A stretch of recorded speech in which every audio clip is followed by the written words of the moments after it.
Hey, welcome back to the Business by Referral Podcast.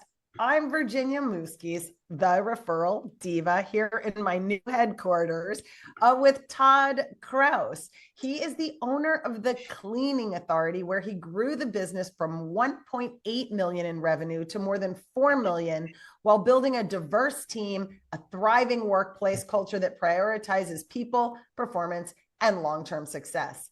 His leadership approach has earned multiple industry recognitions, including Franchisee of the Year honors. And Todd holds an MBA and is a certified public accountant with more than 3 decades of experience leading and growing businesses across multiple industries. Today, he is the founder of Silver Sun Consulting, a firm dedicated to solving growth challenges that keep home service businesses stuck. Todd, welcome to the show.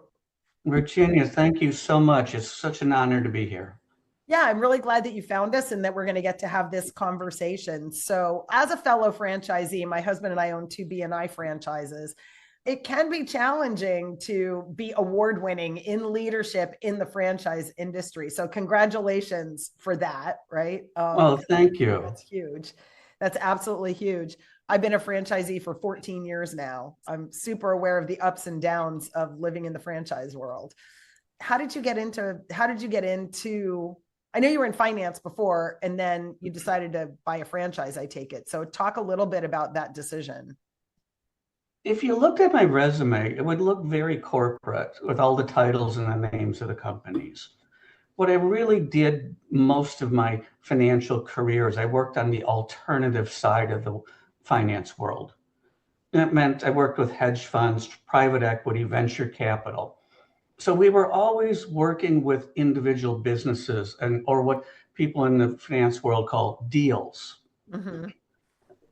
It let me touch and feel, peek into many different industries, ranging from multifamily apartment complexes, oil and gas, bottled water, alarm vending, and more. I started to notice some things along the way as to what really made them work well and what things in common that didn't work so well.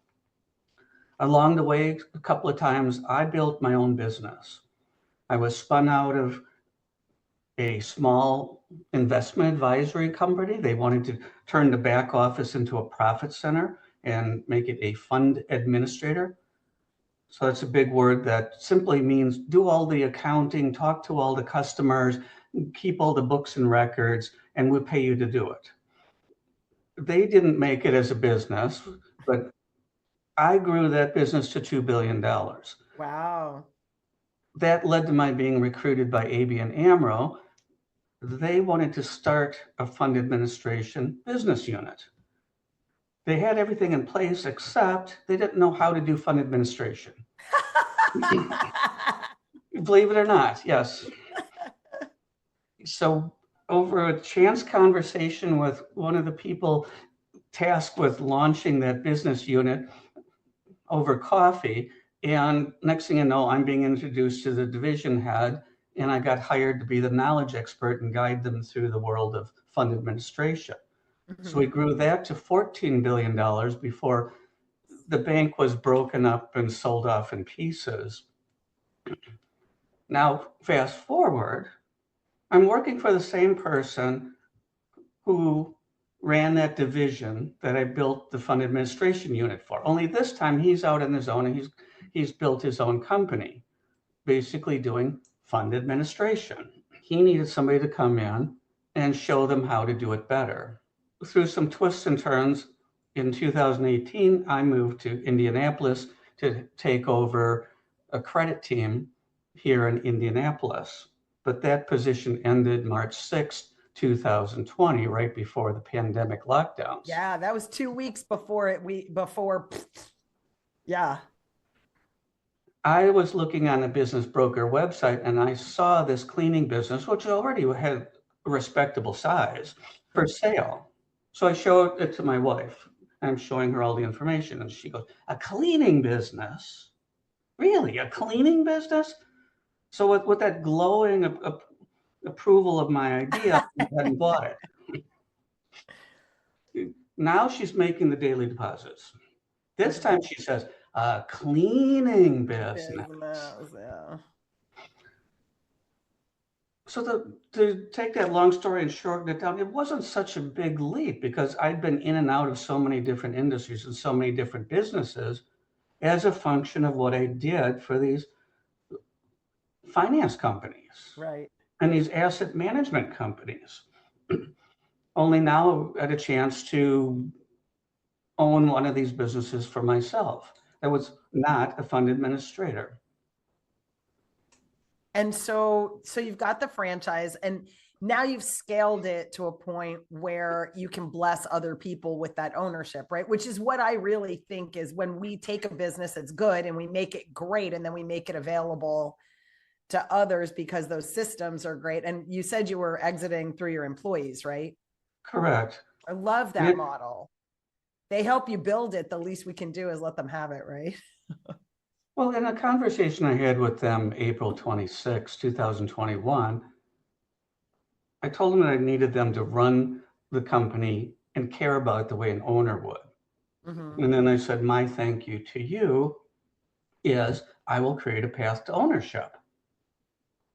So it's structures that they buy 10% a year until they own 40%.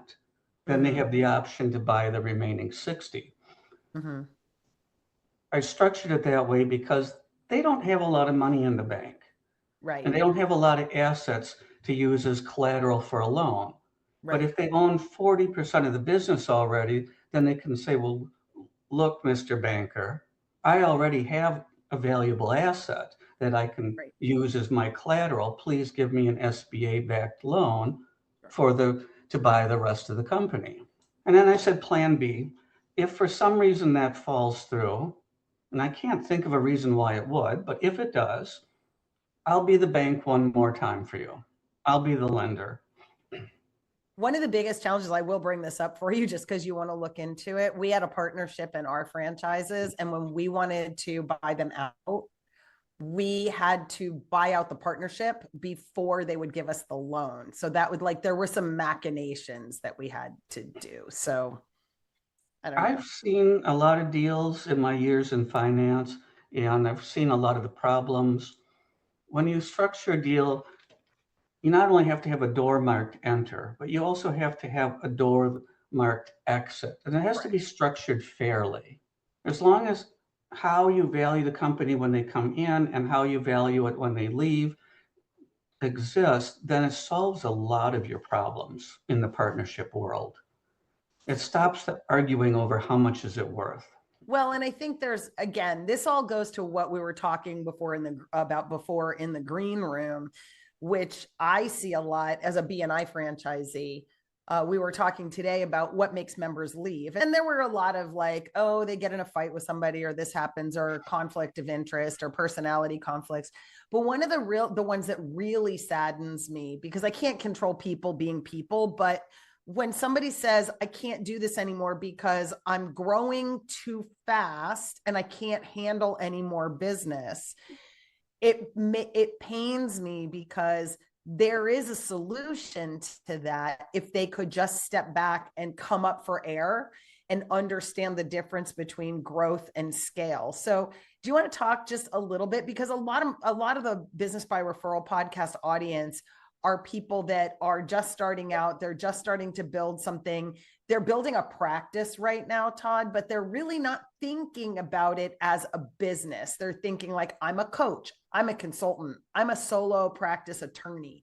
They're not thinking about building a thing that has lasting value. So chat a little bit about, from your perspective, the difference between building a practice that's dependent on you and building something that you can hand over and someone could inherit or purchase. What do you think some of the mindset differences are? Well, let's start by taking it a little bit in reverse order. Sure. If our goal is to build an asset, and it should be every business owner's goal, the problem if you don't do that is when you stop working at the business, everything just stops. There is no more income. You have been the business. But if you build something you can sell Now, when you say, I'm no longer want to do this, you can sell it to somebody else and get yet another payment. So that brings us back to what's growth and what's scale. Growth is just more business. And I'm scrambling to get it done. And I change my tools when I have to. Scale is we start to think strategically about what sort of tools are expandable, what sort of organization structure lets me add where I need so the business can grow. We should never really end up in a spot of saying I have too much business. That means you're trying to hold your arms around everything. You're trying to make every decision. You're trying to review every document, every word that was written. And that's just not possible if you're going to grow. A solopreneur can still be a solopreneur for a long time, but there's some amazing help available out there. If you think more structurally about what parts of the business can be compartmentalized and handed off first to a virtual assistant or two. Right. These people, there's so many of them, even overseas, for example, in the Philippines. Yeah. That's where my back office is. They're well educated, fluent in English. They're almost as good in English as you and I are. Sure. They're creative.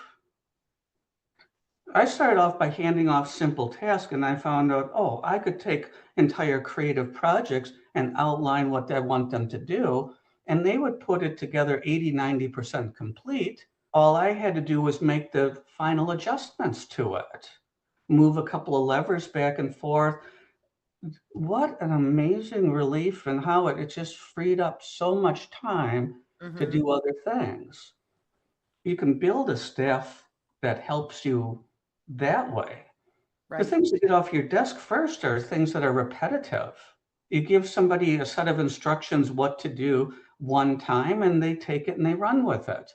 I have a VA who I hired, and I said, I'm going to pay you full time, whether you task or you don't task. So you get paid every week for 40 hours, and your job is between 8 a.m. and 4 p.m. my time is to sit there and wait for me to message you. And so she was like, what? And I said, yeah, in the meantime, learn something.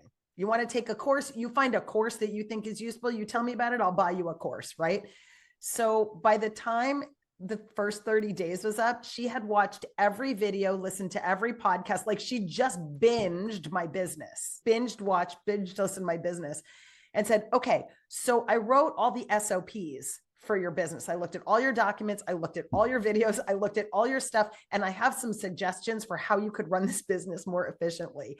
And I thought, oh my gosh, we so underestimate the power of some of our, in the Philippines and India and Mexico, of these folks that, they're not charging us $30, $40 an hour, although they're worth it. And when I asked her these 3 questions, working for me, what would you like to experience? How would you like to grow? And what would you like to contribute?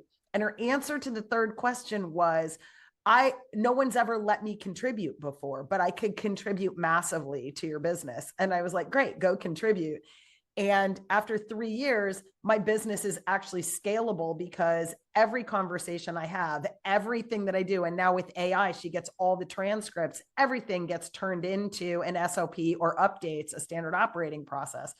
And I find that is really, then that is enabling my brain to be like, okay, I can actually scale this business because I can spend my time thinking and strategizing and creating, as opposed to tasking all day long.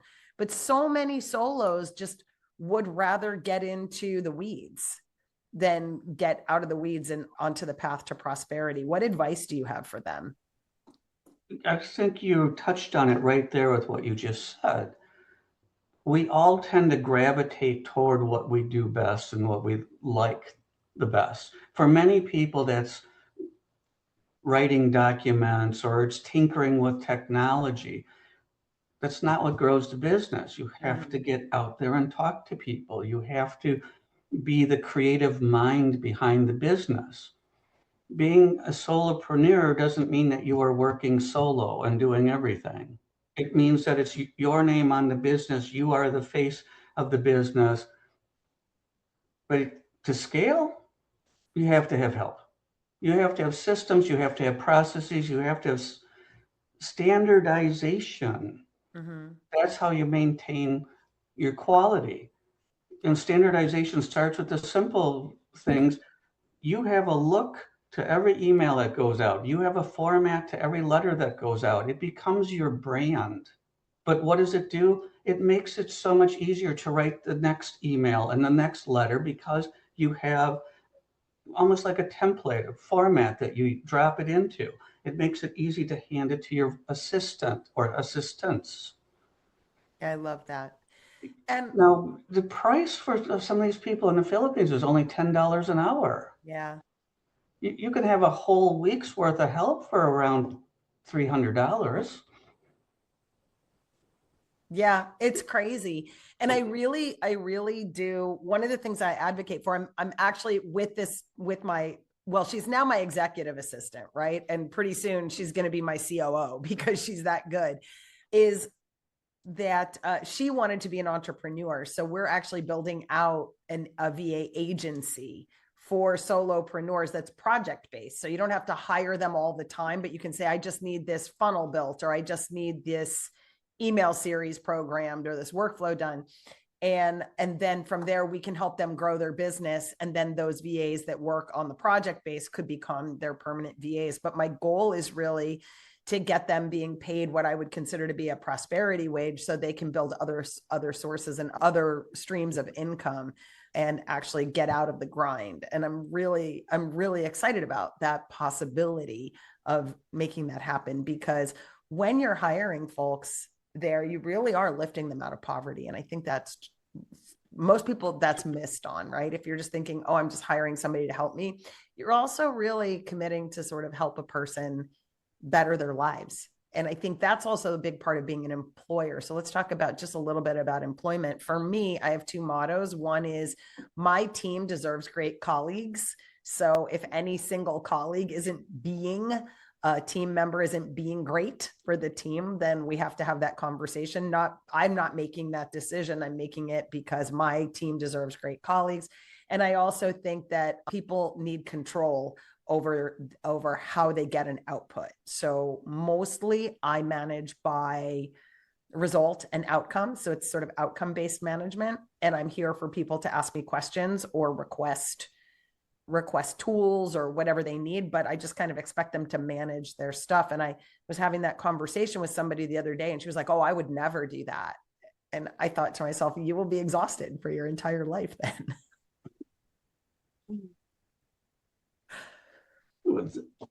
I agree with what you're saying. We layer a couple of things on top, and it has just really put the cleaning business over the top in the industry. Is we had bonuses, real money to delivering these outcomes. So when our customers tell us that through the app that the team did a great job, they get money on their next paycheck. If that same customer goes to Google and tells the world we did a good job, they get more money on their paycheck. Because we live in a world where everyone talks, and at some point talk becomes cheap. So we say, thank you for doing a good job. I mean it. And here's some money which makes your life better. And really puts that exclamation point behind the thank you for doing a good job. Is that something that the franchise recommends, or is that something you do, but lots of other franchisees maybe don't? It's unique to us. It's something we do.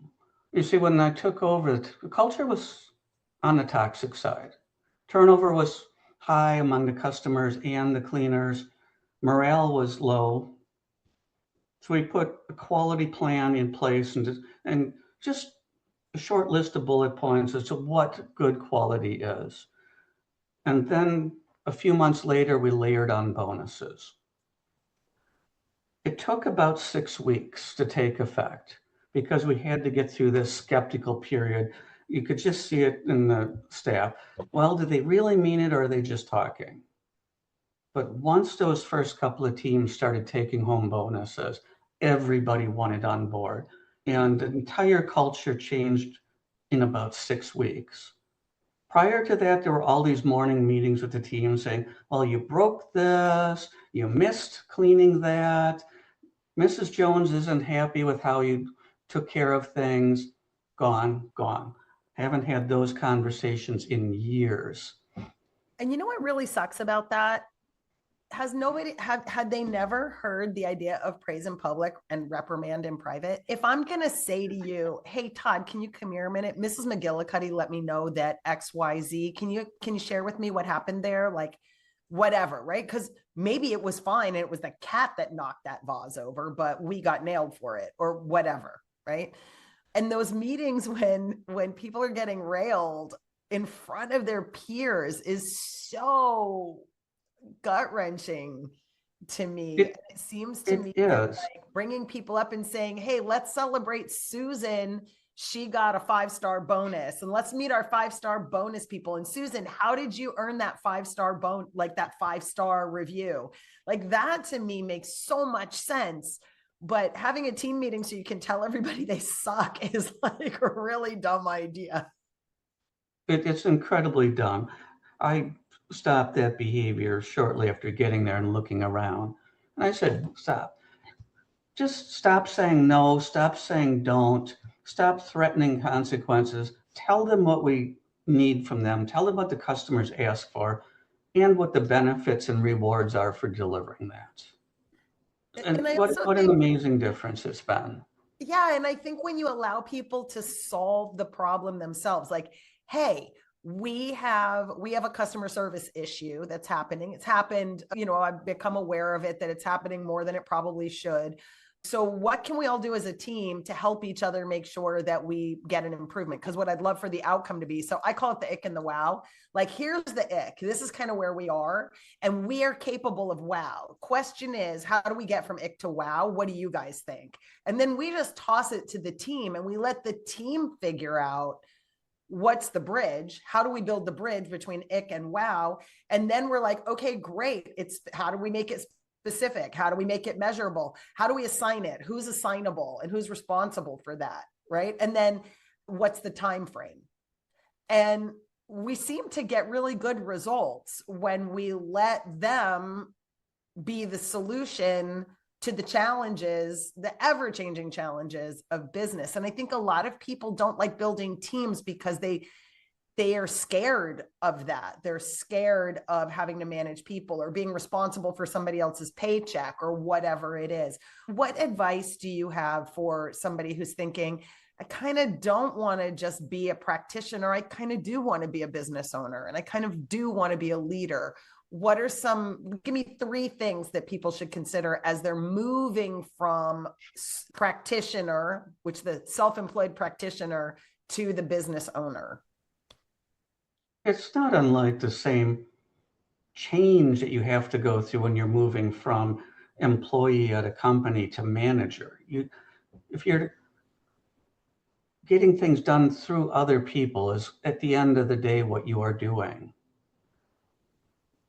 How you move there is you can take simple steps first. Start with the easy repetitive task. When you pick them up from your desk and you give them to an assistant, then you start seeing the benefits of not having to do everything yourself and what a relief that is.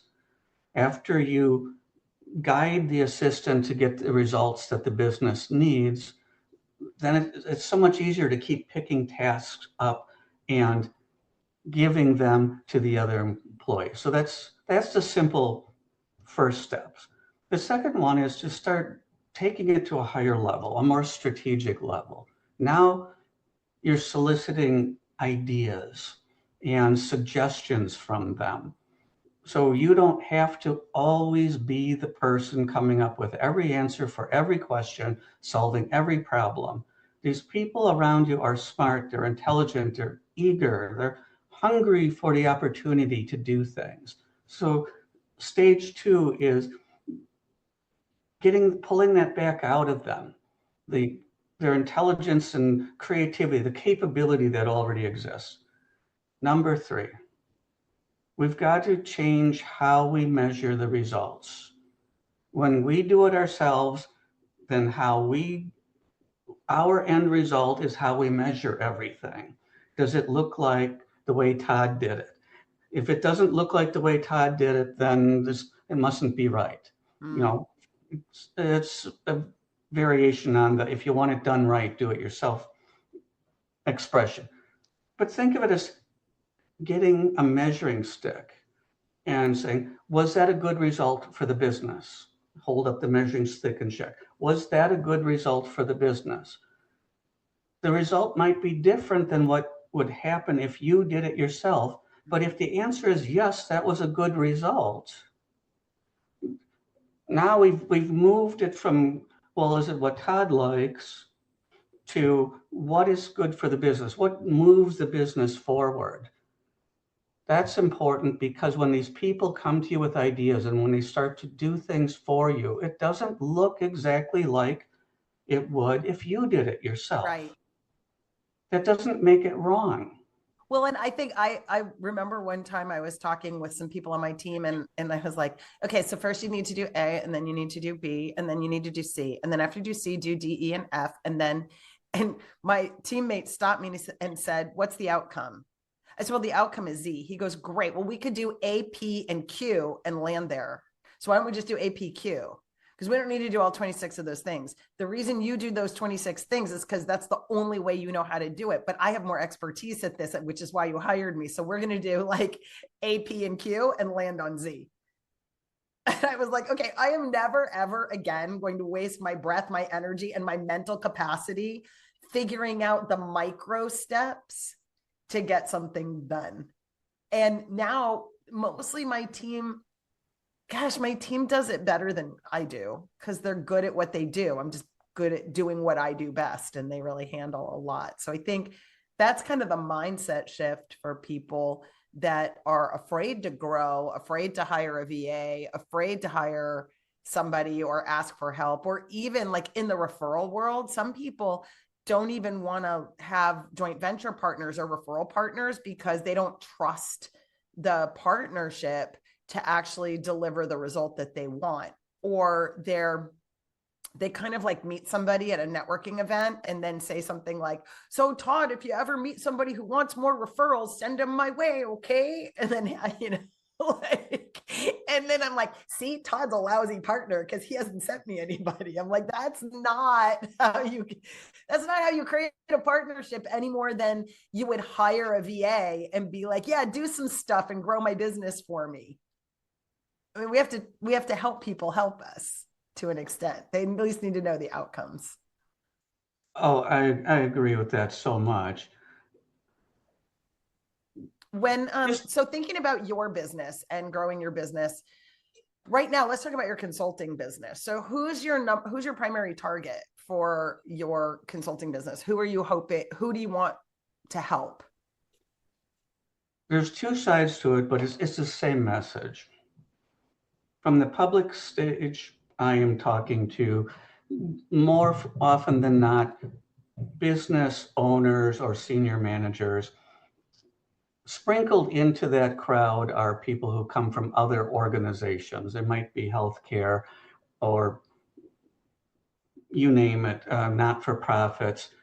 The principles apply broadly. On the one-on-one or small group side, it's the business owners and their managers or leaders of some organization that want it to function better. Because I can demonstrate a recent track record in the cleaning business, I've been actively targeting the home services industry. Yeah, I was going to ask you that because that's a place right now where there's massive amount of wealth transfer because the 80-year-old dad is not going to be like fixing the HV and crawling around crawl spaces and doing all that stuff. So I was curious if that's kind of a direction that you were going in. No, that is the primary focus. I do not turn down anybody from another area. Sure. I So love at that. the moment, I really look like a solopreneur, but I have a team in the Philippines backing me up Sure. as assistants and taking care of tech for me. Sure. How are you getting most of your clients these days? Through a couple of methods. We're using email, LinkedIn messaging, outreaching through social media. I do post the podcast that I'm on to the website, to the YouTube channel, and I do put clips onto all of the social media platforms as a way to get the message out to people that I'm here, and this is the type of help that I offer. Awesome. Okay. Are you doing any networking or anything along those lines to get the word out? I do. It's your local rotaries, your chambers are been pretty good places to go. Meet quite a variety of people in those organizations. What's your number one frustration with that, with marketing and client acquisition? The biggest frustration is these people who they're interested, you can see how badly they need the help, but they let themselves be scared off because there's some money involved. And the whole purpose of getting help is to shorten that learning curve, get to a greater profit faster. Once you make that switch and you see the value of help and asking for help, then you're never going to go back. You're never going to stop because it just opens doors that otherwise wouldn't be opened. I say that because I've had a couple of clients who we were just at that point where we were really making a nice impact on their business. And then they said, "Oh, thank you very much. I've got everything I need." And I said, "Oh, no. We've worked on the first 20%, but there's so much more to give you yet to really make your business get there." Yeah, I see this a lot. So let me share just two things because I promised I'd share some stuff with you. One of the things that I think positions you to not run into that problem is you can't eliminate it completely, but you can position yourself to face it less or give yourself a hook point to have conversations when they say, "I think I'm done." One is in the sales conversation. I do something called 6-point objection proof selling. And so we talk about ick and wow. So it's sort of like, "Hey, Todd, where are you in your business when it comes to client acquisition, which is my specialty? What's your number one frustration?" For you, it might be when it ultimately comes to your profitability, right? How much money you're able to keep. When it comes to how much money you're actually keeping for all the work you're doing, what is your biggest frustration? And then they'll start talking to you about the leaks. Like, "I have all this overage, or I have this, or I have that," right? So they'll talk with you about that. Then you can ask what they wish it would look like. It's like, "Okay, in an ideal world, what does it look like? So if we solved all of that stuff, if we could mitigate that, what would it look like? And who would that impact? And what would be the difference? What do you imagine would be the difference for your life, for your business, for your family, for your employees, for your dog?" Whatever, right? Your philanthropic efforts. So you really dig into like, where is the impact of solving these problems? And what that really does for people is it links them the solution, like the need to solve it, to something more meaningful than just making money, right? Well, what about the impact we were going to make together? Well, what about the impact? What about retiring your wife? What about sending Johnny to Juilliard, right? Like, if we stop here, then that might go away. So that gives you, like, if you keep good records and you can revisit those conversations, that's really helpful. The third point in the 6-point selling is to ask people what they've tried. So what have you tried already? And what kind of help or support have you gotten already? And I get them talking about, if it's a business owner, like an HVAC guy or whatever, I'm talking like, what has your accountant told you? What has your attorney told you? What has your insurance guy told you? Like, all those professionals that are supposedly backing you up, are they giving you good advice? No. Okay, well, So then you kind of know they're not really asking, maybe they're not asking the right questions. Maybe they're not getting what they need. And then you just ask them, if you were going to ask for help, what would feel like help for you? And in that regard, I'm looking for what kind of done for you services do they need that they don't have? What kind of done with you services do they need? Meaning where do they need a mentor or a guide to walk them down a path? For example, this sales conversation is a place where people need a lot of guidance. And I have an entire AI system built out where I can analyze those conversations and say, like in step 3, you missed this, or wow, you went through that whole conversation and missed the ask. Something in your brain said, don't ask this person if they want to work with me. So I have an entire system that helps people master this by analyzing the conversation. So that's an example of a done with you kind of thing. Then I ask them, what would it be worth to you to get all that solved? Right? What would that be worth? And oftentimes people are like, oh my God, it would be like infinity. It would be priceless. They give you that and you say, yeah, but if you had to put a number to it. And then that tells you whether or not they're ready to invest and what their investment level is, their current belief level. And the belief level is either they don't believe in themselves. For example, they've hired hundreds of consultants or coaches and they haven't gotten a result, but they know it's because they didn't do the work. So their belief in themselves is low. Sometimes they feel like they've been burned and they don't want to get burnt again. So it's a question of where are they in personal responsibility or are they in blame? And that's where you have to really listen for that.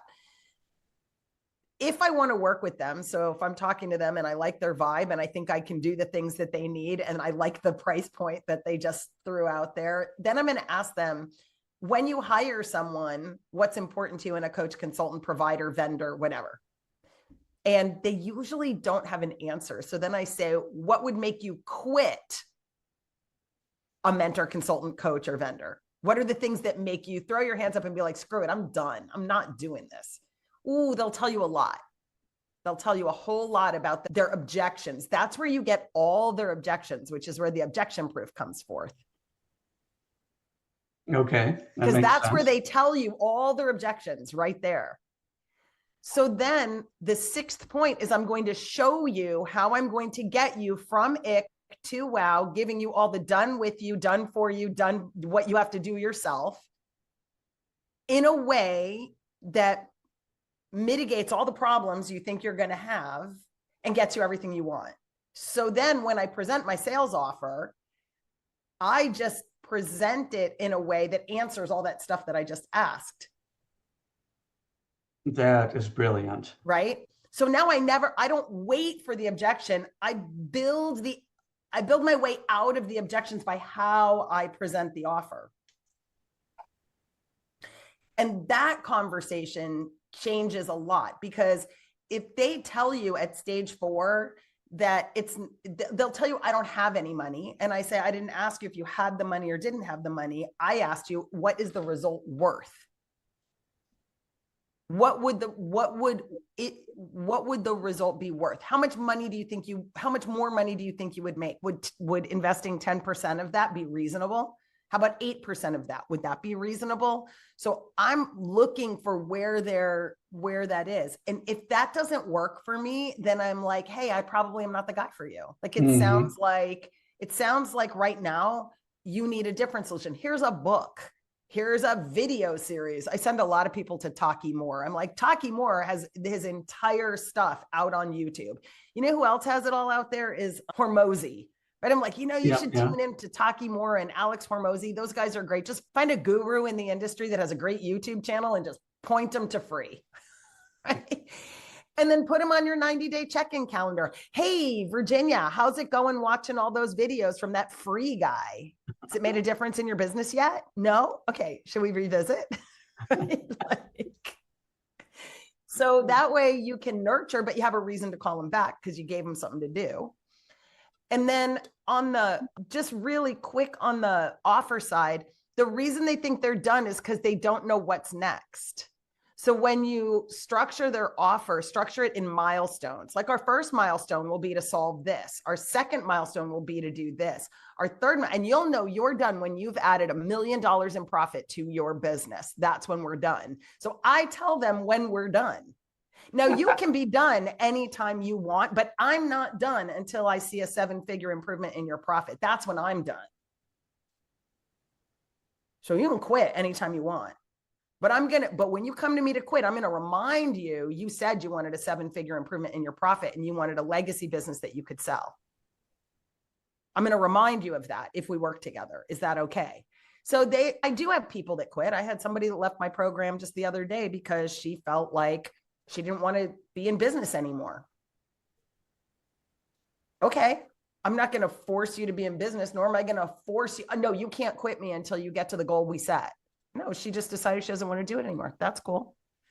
But at least you have an anchor to have the conversation. Yeah. Right. And you can go back to that. You said we're done when we get to $1 million. Yeah. That's when I'm done. Right. And that's what you said you wanted. So I'm not done until you get what you want. There you go. Yeah. And I also tie my payments to the milestone.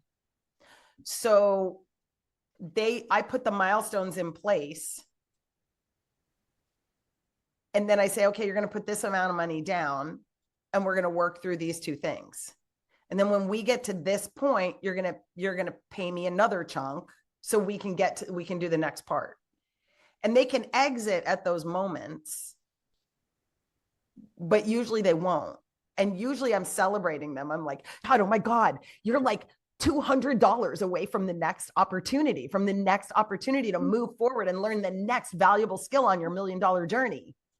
I'm really excited for you. Like, let's get that planned. When are we going to have that done? So you're always giving yourself that ability to coach them through the hard times by saying, but you're only this much further. You don't have that much more to go. Right. That's right. Oh, wow. I love the way you're doing that. Yeah, it works really, really well. I can't say that I'm not going to say that it's super perfect, but I'll tell you what, a lot of people are getting a lot more traction working through that process than doing what's traditionally done. And most of it for me is that I'm a sales dog. In Jeffrey Gitmer's Sales Dog, I'm a pit bull. And when I first did that test and somebody said, "Oh, you're a pit bull," I was devastated. I'm like, I don't want to be some growling dog on a bone, whatever. Then I got one and they're super sweet and funny and they love their tummy being tickled and they're loyal as F-bomb and they're just super, but they're really protective and they're really serious dogs. So I was like, oh, what I need to do is I need to harness the part that protects them from themselves. That part needs to be about, I am so loyal. I am so committed. I'm going to be a dog on the bone for your success. That's where, so when I lean into that and then I give them that opportunity, I say, I will not quit on you. You are literally going to have to rip yourself out my jaws for me to let go of you. Because I want your success. And so I'm going to want your success even when you don't anymore. And you're going to really have to convince me that there's no more meat on this bone before I'm going to quit. Now you can just ghost me if you want, but I'm not quitting. Fantastic. Wow. So hopefully that's kind of helpful. What other questions do you have for me? You get a chance to ask a couple of questions before we finish up the interview. So how long you said you've been at franchising for 14 years when we talked at the beginning? Yeah. Was it always been B&I? I was actually a vice president of contract sales for a Sylvan Learning Center franchise. They had 7 locations and we were number 1 in the country in 2008. You're welcome. That was really good. I was really happy for that one. And then I owned a Referral Institute franchise for 5 years. And then they kind of took a direction that I just wasn't on board with it. It was misaligned with what I thought was in the best interest of the franchise and the franchisees. And so I didn't renew.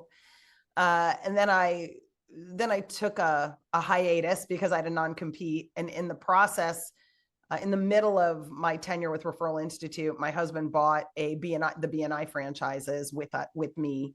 And then so for those 2 years, I worked with him in the franchise, and now we run those franchises together. And then I have my own consulting business, and he has a contracting business on the side, and my daughter has a grooming salon, and my other daughter has a wedding planning business. So we're a big family of entrepreneurs. I have my hands in a lot. I've got my VA in the Philippines building her business. But yeah, so this is my third franchise experience. But in your consulting business, what does that do? So I work with solo entrepreneurs and consultants, business consultants, attorneys, accountants, financial advisors, showing them how to structure and strategize their networks so that they can build referral teams that generate the revenue they need to be able to grow and scale smart. Okay. All right. That's what I do. And you've done it very well. You've done it the whole time. I've been doing it for quite a while. Yeah. It's been a pretty interesting adventure. And the reason I'm a big advocate for growth and scale is that 3.5 years ago, I got the rug pulled out from under me. I had a very severe illness that they didn't think I'd come back from. And so the thought process was, if I didn't die, I'd be permanently disabled. And that's when I realized the importance of team. Because while I was disabled, I had a team of people that were my clients that stepped up and ran my business for me. And I think that was the biggest shift for me is they didn't ask me for money. They didn't ask me for anything. They just believed so much in what we do that they didn't want anyone to go without knowing what we do. And so I had 3 people running my business for me for 6 months without ever asking me for a single nickel. That's they were all referral partners. They were referral partners who had used my system to generate 6 figures in their business. And to this day, they are coaches on my team, and mostly we travel together. So I'm like, hey, let's all go on vacation. And they get paid in travel bucks. So we do fun stuff together, and I give them experiences that they might not otherwise treat themselves to. That's an amazing story. Yeah. So that's kind of what we do. So Todd, as we wrap up, any last words of wisdom about business that you want to share with our audience? The biggest thing for entrepreneurs, solopreneurs, get out of your comfort zone. If you stay in your comfort zone, the things you want to have happen don't happen. Yeah, that is so for sure. Todd, how can people get a hold of you? What's the best place for them to find you? Go to www.silversunconsulting.com. Okay. Sun is S-U-N. The About page has my personal email address, and the phone number on there rings right here on this phone. I answer my phone, so give me a call. Let's talk. Awesome. Thanks so much, Todd Krause, for being an amazing guest on the Business by Referral podcast. And listener, be sure to visit Todd's website. We will put that in the show notes. And if you haven't grabbed your Business by Referral blueprint, go ahead to bbrpodcast.com, click on the gift vault, and you will see the spot where you can download that. It's full of the 6 things every entrepreneur needs to know to build a network that builds their net worth. And we've added some QR codes and some free videos in there to help you do just that. And for now, we're going to close out the show, but until we meet again, be remarkable.